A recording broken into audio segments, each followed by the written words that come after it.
श्रीमद् कुंज विहारे नमः। श्री स्वामी हरिदास विजयतीर्थराम।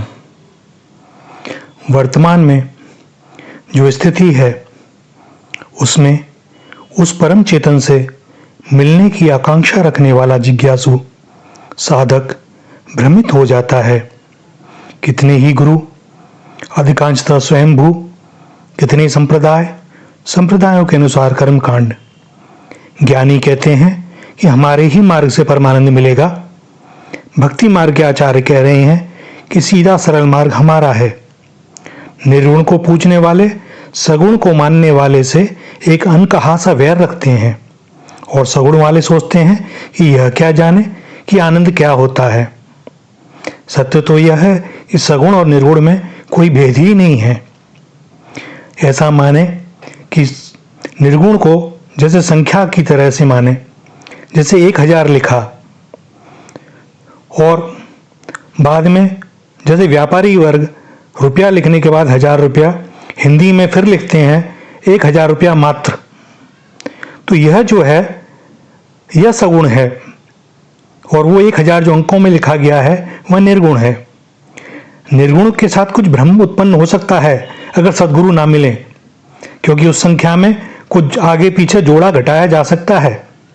किंतु जब आपने रुपये 1000 मात्र लिख दिया तब यहाँ पर किसी संशय का, किसी भ्रम का कोई स्थान ही नहीं है और ना ही इसे बदला जा सकता है।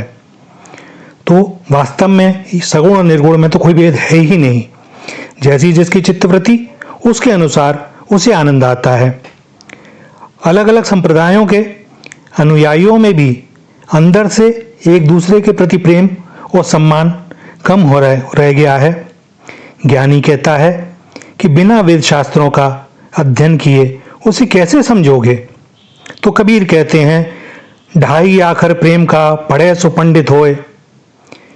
योगी कहते हैं कि योग के बिना चित्तवृत्ति का निरोध संभव ही नहीं। और दूसरी ओर भक्त रैदास जूते गांठते हुए कहते हैं जो मन चंगा कठौती में गंगा। कोई कहता है कि जाति विशेष को ही उससे मिलने का अधिकार है, तो दूसरे कहते हैं जाति न पूछो साधु की, पूछ लीजिए ज्ञान। कोई शैव है, कोई शाक्त, कोई रामानंदी, तो कोई कृष्ण के पीछे पागल, तो कोई कलयुग में शीघ्र अच्छा पूरी करने वाले किसी अन्य देवता की शरण में है। नित्य नए संप्रदायों का गठन हो रहा है। नित्य नए स्वयंभू पीठाधीश्वर पीठों की रचना कर रहे हैं। शास्त्रों को और श्रीमद् भागवत गीता के अर्थों को अपनी तीक्ष्ण बुद्धि द्वारा अपने स्वार्थ के लिए तोड़ा मरोड़ा जा रहा है।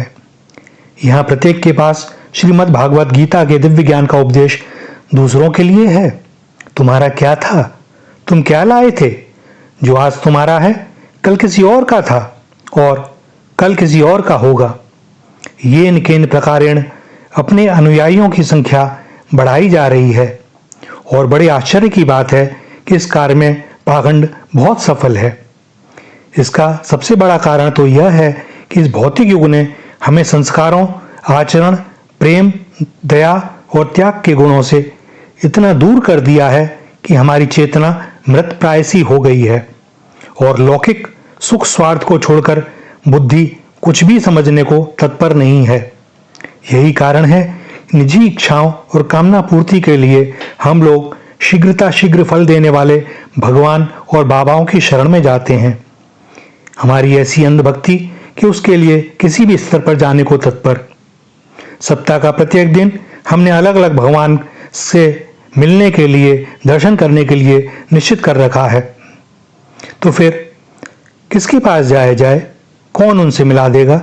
किस मार्ग का अनुसरण करें? किसको गुरु बनावें? गुरु को कैसे पहचानें? क्या उन्होंने पाया है? जो माया को छोड़ने की कहते हैं उनसे ही माया नहीं छूट रही। कथनी करनी में बड़ा भारी अंतर चल रहा है। बुद्धि कार्य नहीं करती और जब बुद्धि कार्य नहीं करती तो समर्पण कर देती है और समर्पण के बाद आत्म तत्व चेतन हो जाता है। अब वह सारे उत्तर मिलेंगे जो खोज रहे हैं। समस्या तो यही है कि हम आत्मा की सुनना ही नहीं चाहते। हमें उचित मार्ग पर वही ले जा सकता है जो सर्वतो भावेन उनका ही हो गया हो। हम सबको आनंद की खोज है, क्योंकि परम चेतन का अंश होने के कारण आनंद ही हमारा मूल स्वभाव है। अंतरचक्षु न खुलने के कारण हम उस आनंद को लौकिक जगत में खोजते हैं, किंतु लौकिक जगत का आनंद प्रतिक्षण वर्धमान ना होकर प्रतिक्षण न्यून होता जाता है और हम कभी भी अपनी स्थिति से संतुष्ट नहीं हो पाते।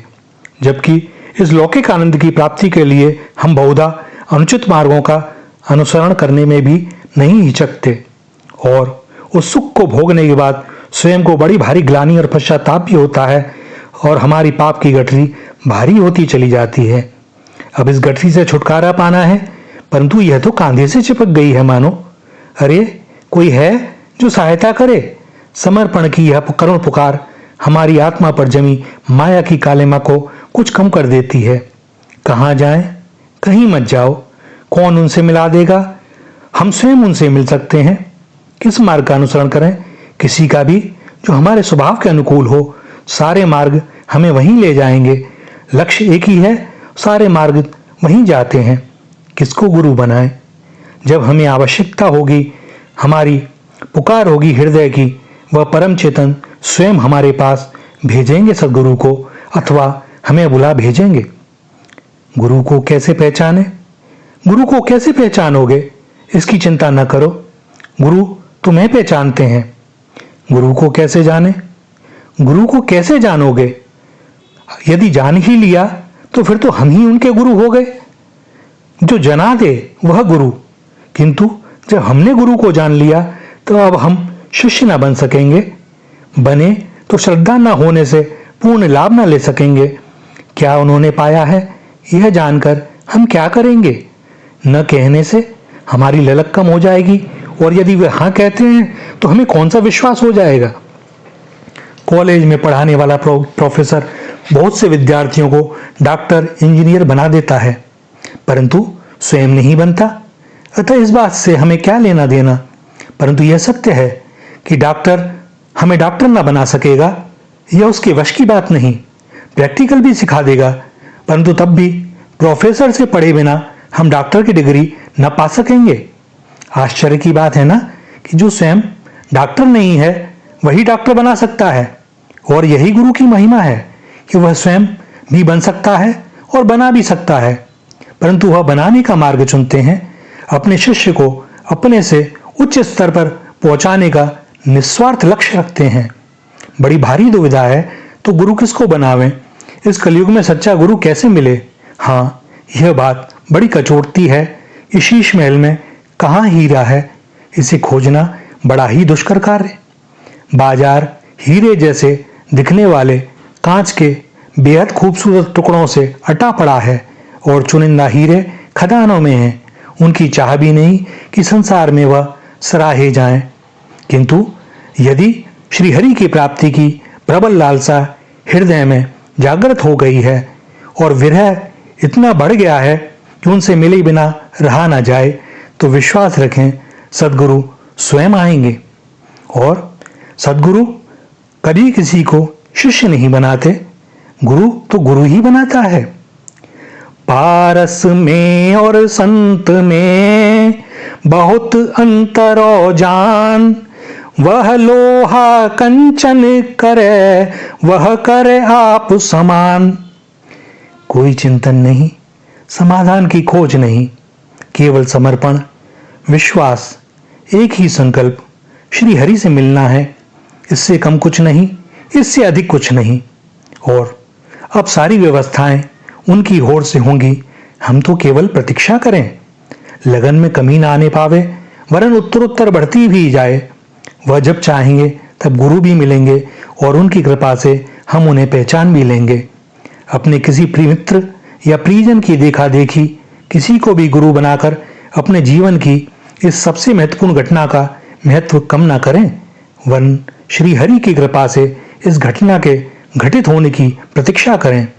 और प्रतीक्षा अवधि में स्वयं को पात्र बनाने के लिए श्री हरि नाम जप और सदाचरण का अवलंबन लेना ही चाहिए। जब किसी को देखकर हमारे मन में श्री हरि से मिलन की व्याकुलता और बढ़ जाए, जिसका सानिध्य हमें एक अनिवर्चनीय रस से भर दे, दिव्य प्रेम और श्रद्धा मन में हिलोरें लेने लगे, आत्मा प्रसन्न होकर नृत्य करने लगे, तन मन प्राण से मधुर झंकार होने लगे, मिलने के उपरांत जिनसे दूर होना हमें रीता सा कर दे और जिन्हें लाख चाहने के बाद भी हम गुरु बनाए बिना न रह सकें, तब समझ लेना चाहिए कि उन सद्गुरुदेव को उन्होंने ही भेजा है हमारे लिए, केवल हमारे लिए। श्री राधा